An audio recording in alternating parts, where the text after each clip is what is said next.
It's Black Music Month, a time to celebrate songs that shaped the soul of a nation. It's also the birth month of James Weldon Johnson, the Jacksonville native, educator, and civil rights leader behind Lift Every Voice and Sing. Known as the Black National Anthem, it was written right here in this city. Amanda DeVoe shows us how its message still echoes more than a century later.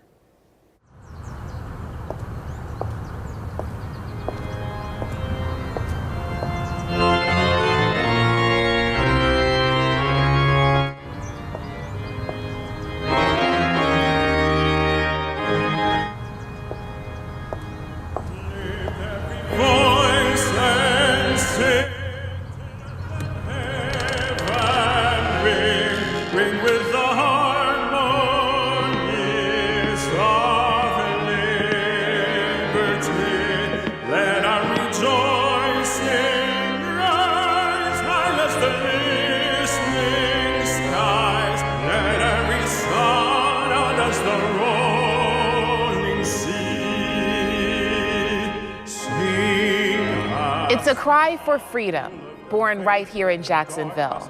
Lift Every Voice and Sing still rises, and 125 years later, the world is being reminded where it began. It's a song that has echoed through the hearts and minds of generations. With passion in every note, Lift Every Voice and Sing was born right here in Jacksonville's La Villa neighborhood. The words, penned by James Weldon Johnson.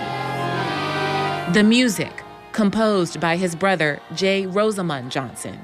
This song is so important for us to understand and respect each other. It's so important that we have a deeper understanding of who we are and what we are. Local historian Sharon Coon has spent nearly 3 decades making sure this powerful song, now known around the world, is recognized for where it began. From city-backed programs to poetry contests and the push for statewide recognition of the Johnson brothers, her passion for the lyrics and their local roots runs deep. This is the center, this is the hub of Lift Every Voice and Sing Jacksonville. And we wanted Jacksonville to understand that too, because there's still a lot of people in Jacksonville do not know James Weldon Johnson. In fact, not only that, they don't know the song, Lift Every Voice and Sing. Helping shine a light on that history is Lloyd Washington, president of the Durkeeville Historical Society.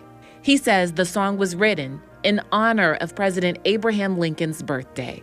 But the words didn't come together in a studio or grand hall. They took shape right at home in a quiet moment of genius between 2 brothers back in 1900. It was written on the front porch, between the front porch and the front room, because Rosamond with the piano was in the front room and James Weldon Johnson was pacing on the front porch, and they sort of passed information through the window to each other. In those lyrics, the brothers honored the freedom their ancestors gained through Lincoln while giving voice to pain, perseverance, and hope, even as they lived under the weight of Jim Crow. Words that still stir the soul today. What part of the song brings that emotion out of you? Stormy the road we trod, bitter the chastening rod, felt in the days when hope unborn had died. On February 12, 1900, those words were first heard in Jacksonville, sung by 500 students at the Stanton School, where James was principal. Over the decades, the song became known as the Black National Anthem and the official song of the NAACP. It was sung in the streets during civil rights marches of the 1960s and echoed through the Black Lives Matter demonstrations in the 2020s. It's been heard in stadiums across the country, sung in churches and schools. It was even recited as a prayer during the inauguration of America's first Black president. God of our weary years, God of our silent tears. I take comfort in the fact that the song is still resonant with people. Milani Edwards is the last living relative of the Johnson brothers, the great-granddaughter of Rosamond. What message would you share with the world as we reflect on the 125th anniversary of this song? On the one hand, I would say that it's unfortunate that the song is still necessary and it resonates with people. A lot of progress has been made in a lot of areas, but we can't count on that as a people. You know, Black history is literally being erased and scrubbed. As Edwards carries the legacy forward, others have worked to make sure the place where it all began is no longer forgotten. Washington spent nearly 2 decades fighting to reclaim the Johnson family's story and the land it was written on. What had once become an empty, overlooked lot used for parking is now Lift Every Voice and Sing Park.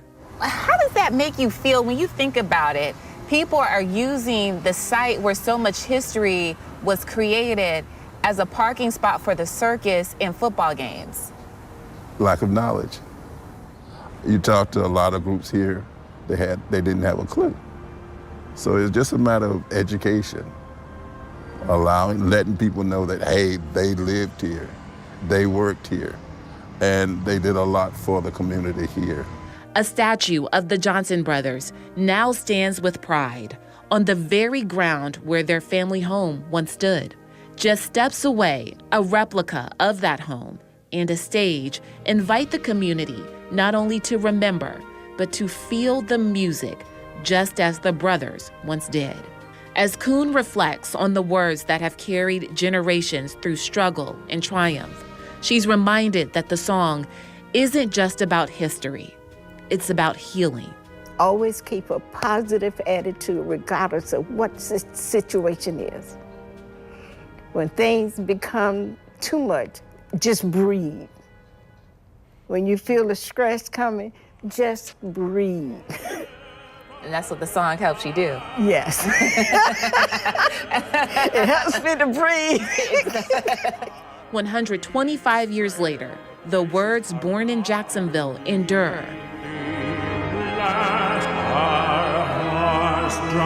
A hymn of hope etched into history.